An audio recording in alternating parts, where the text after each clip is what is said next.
and welcome to the CDO Magazine interview series. I am Kellie de Leon with Treasure Data, and we are partnering with CDO Magazine, MIT CDO IQ, and the International Society of Chief Data Officers in a series of interviews. Today, I have the pleasure of speaking with Samantha Lopez, Consulting Director at Artefact. Welcome. Hi, welcome. Thank you for having me. So I want to jump right in. You have an interesting background and lots of interesting things that we can talk about today. So I want to just jump right in, but just really kind of starting with, can you tell us just a little bit more about your background and what is involved in your role as a consulting director at Artefact? And maybe a little bit more about what Artefact does. Yeah, absolutely. So Artefact is a data consulting company. And so my background is I originally started in the advertising agency world. I was working at media agencies, primarily working with CPG clients, doing their communication strategy planning, their audience insights, channel allocation, and then actually the digital media planning and buying and measurement and all of that good stuff. And so that's really what exposed me, one, to clients, their business, and then also the gaps in measurement. You know, it's been a few years since I've been in the industry, and seeing how far it's come along from what we were measuring then to what we're measuring now was an interesting journey. And then from there, I went over to a couple of ad tech companies, leading some marketing teams and product marketing. So being able to actually see the infrastructure and the technology and kind of where that intersects with what the client's needs are. I think that's what really brought me here to Artefact, where I lead up the data marketing practice in the US. And so really it's everything from a brand, understanding a brand's data strategy, their first party data, what they have available, what does their MarTech stack look like? How does that need to evolve with the times? And then how do you actually translate that into what they're actually doing from a marketing standpoint, and making sure that that data is flowing all the way through activation and measurement, and really being able to kind of provide this full audience data marketing approach to our clients' business.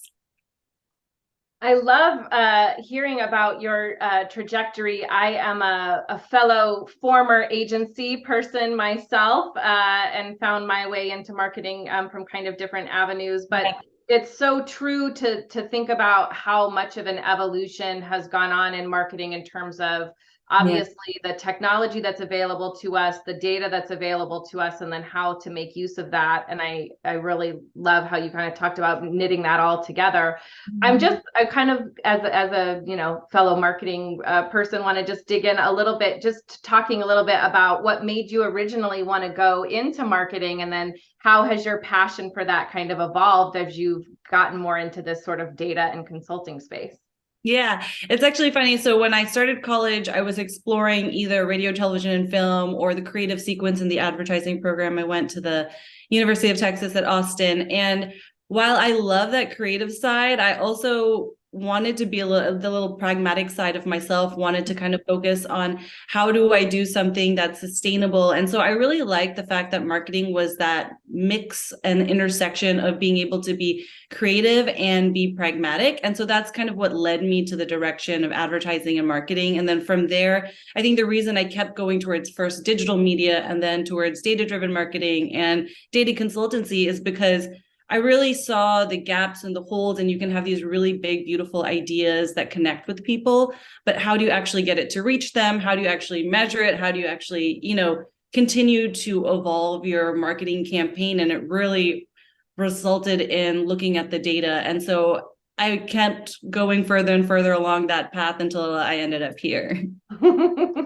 I love that. And it's like, the more I'm getting to know about you, the more we must be meant to be friends or something. I was an actress, a theater person in my history. So that creativity and that storytelling is in my background as well. And that was the interesting avenue that I mentioned that kind of helped me find my way into marketing. And I always loved the creative and storytelling aspects of that. But also, I'm just a very pragmatic and analytical mind. And so even as I got into marketing, I was always driving for where's the data, and I want to see the answers, and I want to connect these things, and I want to make sure that we're connecting the way we're telling these stories to people across all of these channels. And then obviously that leads you to MarTech and data and ad tech and all the things that we're here talking about today. So I love it. Actually, Artefact is art and fact. So it's the storytelling, the business piece, and then the fact, the data, and the science. So I think it's kind of a perfect marrying of the two realms. Yeah. And I think that is what is so required of marketers these days, but certainly just businesses these days, is that mix of art and science. There's so much around, customer experience and brand and all of those things that are so much about storytelling and messaging, and the art of that, and thinking about the experience and the feeling that you want customers to have with your products or with your brand as they interact, in all of the different spaces and ways they do. But there is so much science and fact and data and technology that's required to make that art happen. And there's so much art to thinking about how you use technology, and there's creativity in data and how you're going to use that as well. So I love that.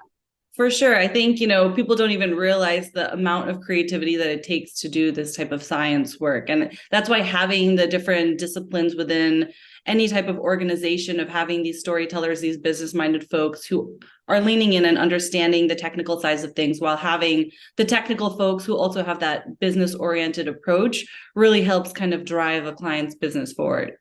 Yeah. So let's dig into that a little bit more. Just what excites you about how you're seeing data being used in marketing today, and maybe even how you see the future of data in marketing, where that's going. I would just love to hear more about kind of what excites you about that. Yeah, I think we're at a really interesting point, right? We started off with maybe just contextual messaging, and then we had a lot of data, and then there were privacy regulations. And so the industry kind of came to this area. And I think it's okay that we have these privacy regulations, and that's actually great from an ethical standpoint to be conscious of our consumers' data. And now that we have it and we're here at this point, we need to then be able to utilize data to be able to create a story and really be able to just really be able to answer a client's needs, but actually allow a brand to connect with the consumer. So you're having that relationship that's not one-sided. You're not just pushing messages and you're saying, first, I'm going to do an awareness message, then a consideration message, and then action.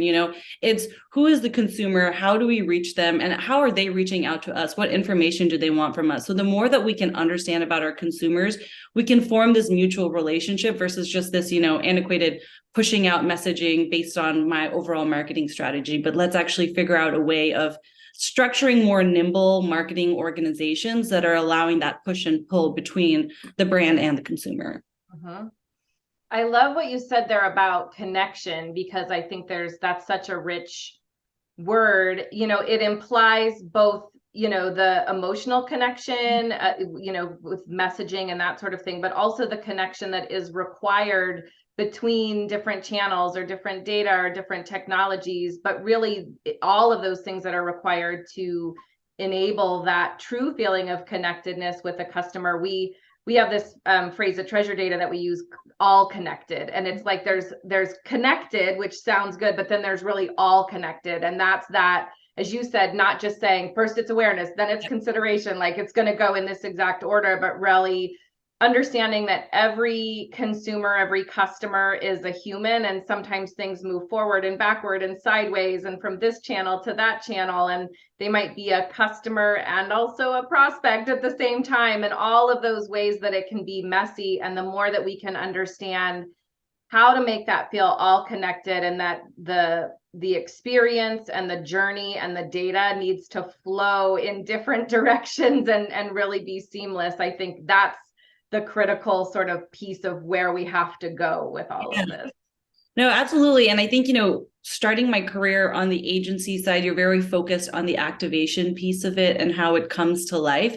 And so actually by coming into this world of actually the MarTech infrastructure that powers all of that activation, it's really been a helpful journey to see how you set up that infrastructure really impacts how you do those activations and the measurement. And so by being able to work with a brand on actually what is their overall business strategy, which will lead to what is the marketing infrastructure that you put in place, and then that will allow your media agencies and your, other CRM counterparts to be able to run really effective campaigns by having this really holistic view of your consumers and be able to kind of map all of their different touch points and life cycle journeys and all of that. Mm-hmm. Mm-hmm. I love that. You alluded to strategy, which obviously can mean so many different things across the business. But one of the things that I know is an area of interest for you is using data for social good. And I wondered if you could just talk a little bit about what does that mean? What does it look like? And, maybe how does it fit into strategy? Yeah. I mean, it's one thing that I'm really passionate about in my personal life. So I love being able to marry that with my professional life as well, because I think there's a couple different angles to it. And I think one is in terms of the diversity of a workforce in tech and data and product. It's really important for me that we start to diversify more women, more people of color, having diversified perspectives. So something that we do at Artefact is we have an Artefact School of Data. So it's a 10-week boot camp that's really structured in the science and the data science and the engineering and more technical elements of the industry to allow more and more women, people of color to enter the industry, because we've seen things like, the bias that happens in AI when you're not having different perspectives in the room. So I think for us, it's important to have young women introduced to STEM, to do programs partnering with different organizations to allow those different perspectives, because then it actually makes the technology stronger by having these varied life experiences, building what your, marketing, your segmentation, your actual way of reaching out to consumer is. And then I think the other piece of it, which is one of my favorite things about coming to Artefact, is really being able to work on a sustainability platform. So allowing brands to be able to it's not easy to understand and measure your sustainability practices. It's a very new subject. It's unregulated. There's not a lot of structure around it, right? So having processes internally at Artefact that allow us to actually work with brands to measure what their impact is, so that we can use data science to help with demand forecasting, with other things that allow them to be more efficient, reduce waste, whether it's their carbon footprint, whether it's producing too much supply, whatever it may be. And, different clients need different things based on their business, but it allows us to help them, evaluate their infrastructure that they have, and then find data science solutions to be more efficient in the way that they operate their business. Well, thank you so much, Samantha, for joining me today. This has been a really fun and insightful conversation. So thank you for sharing all of your insights and your perspectives. So I just want to say thank you for spending your time, and to say that the folks listening can also visit cdomagazine.tech for additional interviews. Thank you so much, Kelly.